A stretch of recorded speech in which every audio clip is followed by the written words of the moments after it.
欢迎收看辱华的华系列节目第11集，也是本频道的第1111期节目啊。这个编号比较特殊，所以开场呢我会稍微讲两句题外话。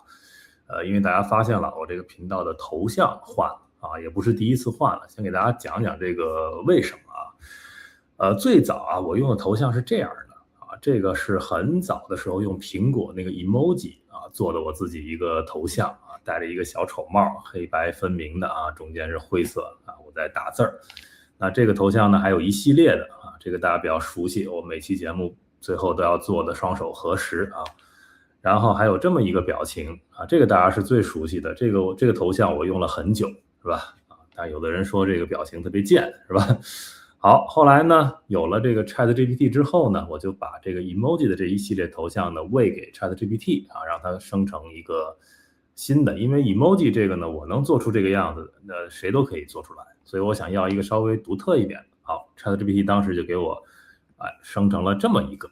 这个头像是怎么来的呢？是把刚才那个 emoji 的头像啊和这个我特别喜欢的一个这个日本动漫的人物啊 EVA 里面的朱勋进行了某种结合啊，最后变成了这个样子。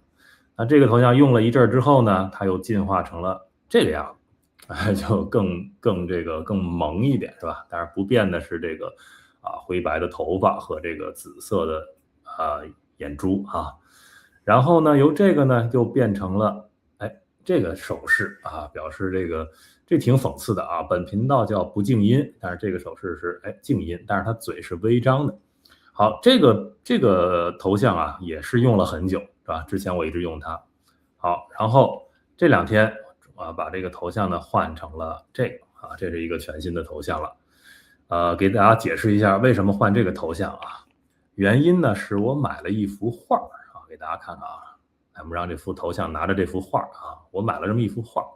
这个画呢是这个 EVA 啊画的这个朱勋，然后跟日本的一个限定联名啊这么一幅画。当然这个画的实物呢我还没拿到，正在从日本漂洋过海的寄过来啊。那么这个画上的朱勋呢包括我生成这个头像啊，大家看到这个眼睛这块都有一些红的，这个不是斑啊，是红的一个妆容，包括这个嘴角啊有这么一抹红。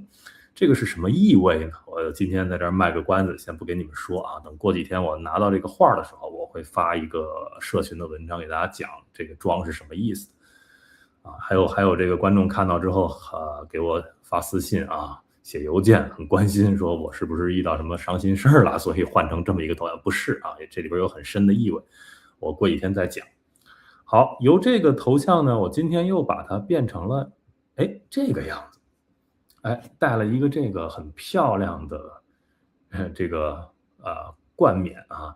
为什么会戴这么一个东西呢？这跟今天的这个主题就有关了。我今天是想讲王菲的这首非常火的新歌啊，就叫《主角》。这个主角的这个歌曲的这个专辑封面啊，就是这么一个造型。我今天看到之后，因为我正好要讲，我说好，我说把这个给我戴上。戴上之后我觉得还挺好看的，我就用它来当头像吧啊。顺便呢打个广告啊，大家看这个是我今天刚上线的个人主页，那也用了这个头像啊，下边有我的签名，有我的名字，然后呢由这个红线啊伸出去4个我的身份啊，分别是作家啊，然后摄影师啊，观念师和这个 IP2084 的创始人。那这4个身份呢，大家都可以去点击，里边有非常丰富的内容可以展开啊。那网址呢，就是下面正在滚动的这个北京.2084studio.com 啊，欢迎大家去看。好啊，广告打完了，那我们就要言归正传了啊。说到今天这个王菲这首歌，你也看到了，我都用这个来做头像了，说明我很喜欢这首歌。我必须得说清楚啊，我很喜欢。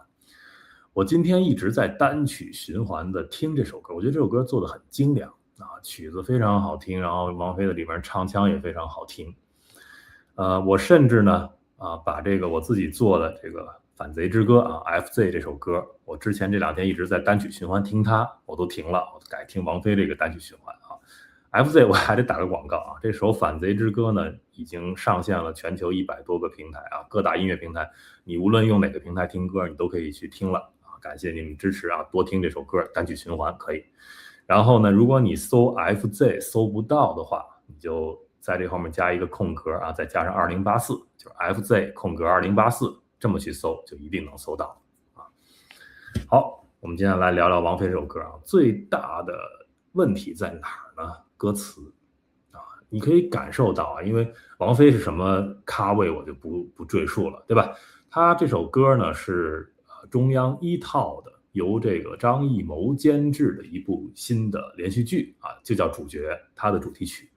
那你可以看到这是一个什么黄金组合，对吧？张艺谋央视一套，然后又是王菲，那他们能够制作出的这个主题曲的质量和制作班底啊，肯定是这个国内顶尖级的，对吧？但是非常遗憾，一切都很完美，就这个歌词出了问题。我之前一直给大家讲啊，所有的东西，无论是电影啊、动漫、游戏啊、音乐啊，这些都叫艺术的表现形式。那这个表现形式当然是要考究很多的能力了啊，但是表现形式再好，如果这个东西本身的内核出了问题，它也很难到达一定的高度。所谓的内核是什么？很多人理解说是这个文本层面的东西，也不是啊。文本是承载这个内核最好的一个载体啊。我们知道你去开发电影，你得有剧本，对吧？你开发游戏，更得有海量的这个文本作为支撑。那歌呢也得有歌词啊，这些东西都是人类最擅长用文字把这些东西记录下来。所以文本啊是承载这个内容内核的最好的一个载体，但它不是内核。内核是什么？是这些文字背后所反映出来的那个观念啊，这就是本频道所专注的啊，专门讲观念。我为什么说自己这另一个身份叫观念师呢？就是在这个频道来体现的。好，所以呢，这首歌的歌词的内核有什么问题啊？我们一句一句来分析。首先呢，如果你还没听啊，去听，这歌真的很好听啊。但是我为什么要分析这个歌词呢？就是因为很多人很喜欢啊，这个很多中国的年轻人啊，他就会去唱啊，因为你得有歌词才能唱得出来啊。但是这些歌词很有问题，他反复的唱，慢慢他就会被洗脑，因为语言的这个边界就是你思想的边界啊，它承载的这些东西，对吧？它都会潜移默化的影响。我们看啊，第一句上来说，过了花期才算国满之堤，谁让绚烂是沉寂。啊，其实这句已经有问题了，但还不是很大啊。我们看第二句，问题就更大了。挨了雷电才算站在云巅，谁让你当群山的冠冕？第三句，吞了流言才算红了一遍，谁让滚烫是烈焰？第四句，进了苦水才叫命硬如盐，谁让你皎洁的渗了盐？好，我们来分析啊，这每一句的问题啊。首先你看啊，这个整个你可以感到，就是一个人啊，他要成角儿是吧？成为主角，成为一个大人物或者所谓的成功，他要经历这些苦难。但这个歌词呢，就把这个苦难啊写成了一种资格认证，对吧？就是你要怎么样，你才能怎么样。你比如第二句啊，你挨了雷电才算站在云巅，这个歌词是讲不通的。对吧？谁说你站在高处就一定就要遇到这个风暴，一定就要被雷劈呢？对不对？好像你必须被雷劈过，你才配站在这个位置。然后第三句更有问题，吞了流言才算红了一遍。你这个流言呀、网暴啊、恶意重伤啊这些东西啊，在这首歌词里看来是一个正常话，就是你想成名吗？那你就得经受这些羞辱，你就没办法，你就得经受这些。而且最可怕的是，它反复的出现什么呢？就是谁让你这么一个口头禅，这是非常让人不舒服的一种说法啊！这就好像是一种责备啊，是你自己想成功的，你想当人上人啊，你想成角儿，所以你在过程中受的这些苦啊，甚至被非法的对待啊，你是活该呀！谁让你？所以这歌词写的你不觉得有问题吗？那整个它就体现出一种，我们讲非常典型的中国式逻辑，是吧？就说你这个成功啊，它不是那种自然生长的啊，你绽放自我、表达自我之后的一种成功，它就变成了一种你自我的消耗啊，你和这个环境、和这个社会、和这个系统的一种消耗，互相磨损。好，我们接着往下看啊，后面的歌词。好，高潮就是这个很精彩的部分啊，王菲用这个秦腔的唱法，还很好听啊，真的唱得很好听，就可惜了这个歌词。就是我站在舞台中央，影子被钉在墙上，迎着光才刻下勋章。既言燕雀莫相着，自有云霄万里高。天暗了，月亮才会亮。然后第二段上来说，中了冷箭才叫走在前面，谁让你步履如燕？断了孤弦才算响彻云天，谁让余音才能震屋檐？我们逐字逐句的分析啊。首先高潮部分啊，我们知道这个人呢，他在一个非常糟糕的环境里，又要所谓成功啊，他就有一种所谓的自我异化。是吧？说谎啊，不能做自我呀，去戴上面具啊，这都是一种自我异化。那在这个里面非常明显啊，我站在舞台中央，对吧？我成角了，但是呢，我的影子被钉在墙上，这是非常强烈的一种异化感，对吧？人就不再是人了，他是那个角色、那个面具、那个符号啊，那个主角，你的影子被人展示，对吧？被钉在那里。但是呢，下一句啊，这只是一个描述状态啊，这一句歌词没问题，对吧？只是描述有这么一种人活在这种状态里。好，下一句马上说，迎着光才刻下勋章。这么一个转折，就等于一下就把这种异化呀，重新包装成了一种荣耀，对吧？我已经这么异化了，我影子都被钉在墙上了，结果我反而是，因为我站在舞台中央啊，这一束光打到，就跟我这光似的打到我头上。我这就刻下勋章了，反而成了一种荣耀。所以这个歌词的逻辑是有极大的问题的，就是即使你在这个过程中你被扭曲啊，你被钉住，你被消耗，你只要成功了，他告诉你一切都值得。这就是中式的价值观呀，很扭曲的。然后第二段啊上来说，中了冷箭才叫走在前面。我中冷箭，我走在前面就一定要中冷箭吗？对吧？你为什么不反思说，我为什么走在前面的人啊，冲在前面的人，敢引领这个时代、敢讲话的人，就一定要被攻击呢？一定要受到伤害呢？对吧？你这就是一种默认。这歌词里写的这就是你要成功的代价，潜台词就在说这些东西。好，我们再看啊，下面最后的这个收尾啊，他说：“我站在山河中央。”影子无冠也无上，方知本真无需扮装。青山见我应如常，如露如电如月在江，照见我是我的模样。最后啊，他往回拉了拉，但这是一种审美上的拉一拉，就是文字你不能走的那么过火，是吧？你总得有一个所谓的升华，这是一种他审美上的一种升华，但他并没有真的反思啊。我们来分析最后啊。你看啊，拉回到说本真，对不对？就说方知本真，无需扮装。就你那些什么主角呀、舞台呀、光环呀、这个冠冕呀、勋章，好像你真正的那个自我，你不需要表演，对吧？但问题是你这首歌前面用了那么大的篇幅，把这个苦难呀、扭曲呀、自我消耗，全都写成了你成功成角的必要条件。那你最后就这么一句，这个反思不太够啊，又很晚，也不彻底，就这么轻描描的提了一句。因为他什么叫真的反思啊？你得追问，谁把人逼成这个样子的？就你要成角，你就得自我变态啊，你就得被消耗，对吧？谁让你就这个系统、这个社会为什么让人不得不去扭曲自己、装扮自己？对吧？而且你经受这些苦难，那些没有成角、没有成功的普通人，好多人也同样在经受这些苦难。这么多人在经受这个苦难，谁从这个苦难中获利了呢？没有人去追问。而且，并不是说站在高位的人都是经过苦难上去的呀。习近平经过苦难吗？对不对？那些什么富二代、富三代、红二代、红三、红四的，经历过多少苦难呀？他就可以站在这个位置。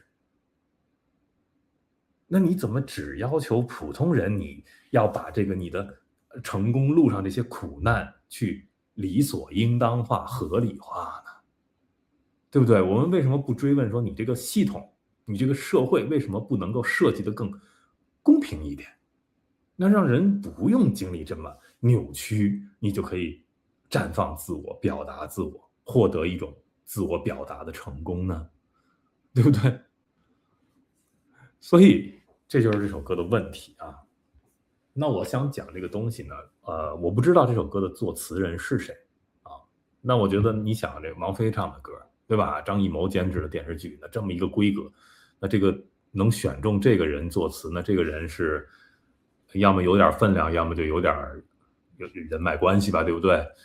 那我不知道这个人是谁，但是呢，我能感觉到这个人的这个人文素养啊，层次不高啊，层次不高。你能看到这一首歌词，他把他所能掌握的啊，就最好的这个他积淀的这些词藻啊、措辞都堆在这里了，都用上了，很多是拼贴式的，逻辑讲不通的。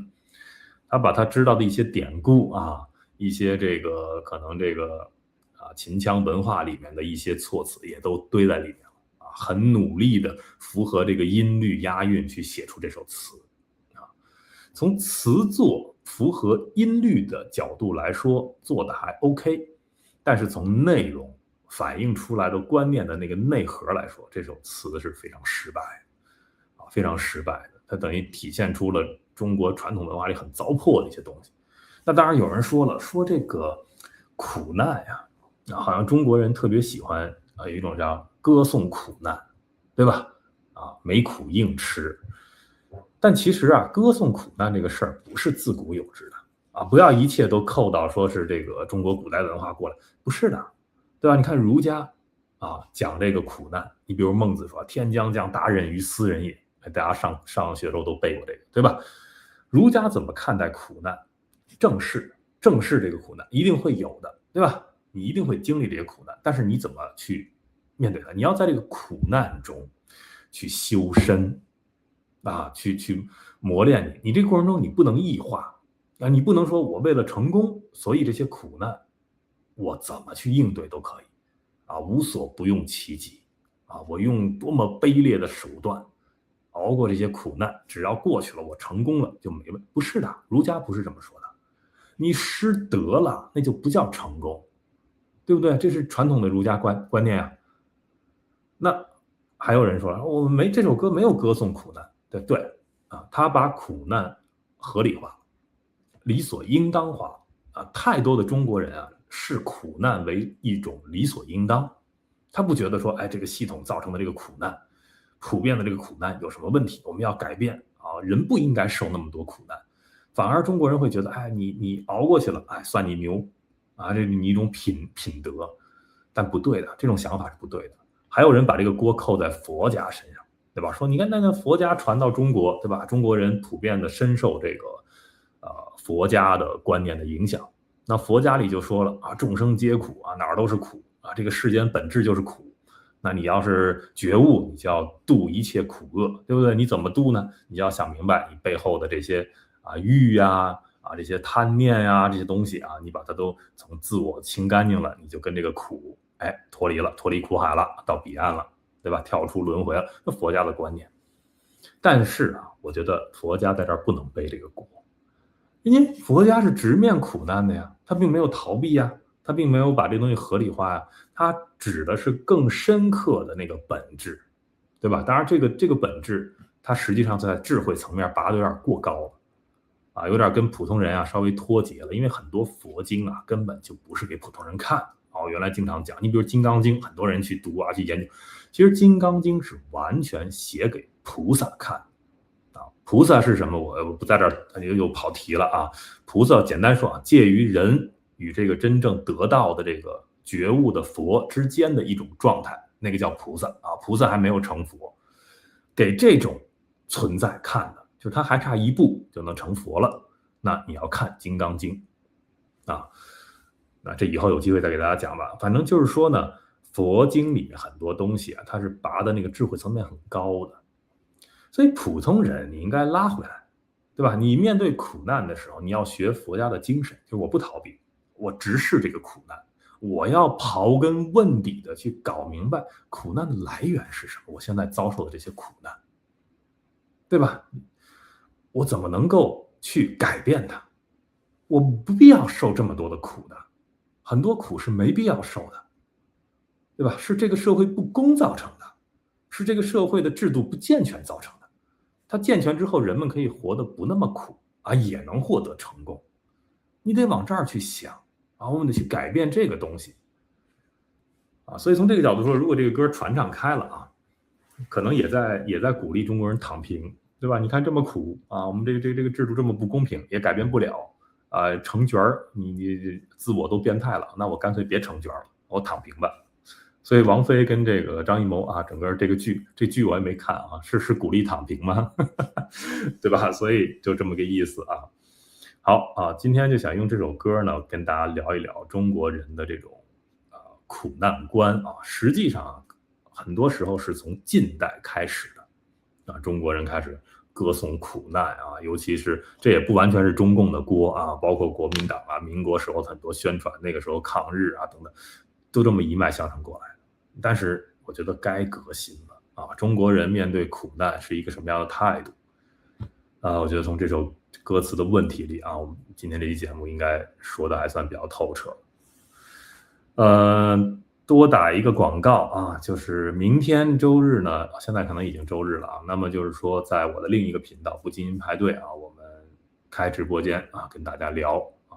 然后下周一就是后天，有一位嘉宾啊，之前来过的那个随风啊，大家很喜欢这个嘉宾是吧？一个年轻人啊，他之前在中国也是从事这种文字工作的。我们会聊现在中国这中共啊，对于这个文娱产业的一种介入啊，用这个学习强国的这一套理念，那就更完蛋了啊，就毁得更厉害了。那我们就下周一的时候跟大家见面来聊这些话题。好，那今天就聊到这里，感谢收看、订阅、分享。